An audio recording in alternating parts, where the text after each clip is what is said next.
अस्सलाम वालेकुम जी मैं यासर भाई के थ्रू बहरीन आया वहाँ। माशाल्लाह रूम भी बहुत अच्छे ने, हर चीज़ की सहूलत है जनाब। VIP जनाब होटल है हर तरीके का। तो यह भाई होर भी मेरे नाल ने, ए डस्के तो ने, ठीक है। असी इस टाइम 14 दिन करंटीन होए हैं। तो यह TV लॉन्च जनाब अच्छे वाला बेहतरीन रूम है। तो ए फड़ो जी।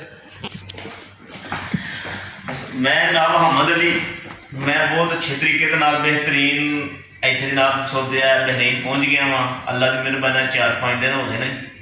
तो इंशाअल्लाह बेफजल खुदा बशर्ते जिंदगी असी सऊदी अरब भी 14 दिन बाद पहुँच जावांगे। तो जेडे साडे भरा वीडियो वेंदे ने पे वो जनाब यासर भाई ने रबता करो तो जल्द तो जल्द आई जाओ। मेरा भरा पाकिस्तान बड़ी गर्मी शुरू हो गई है। Bye bye.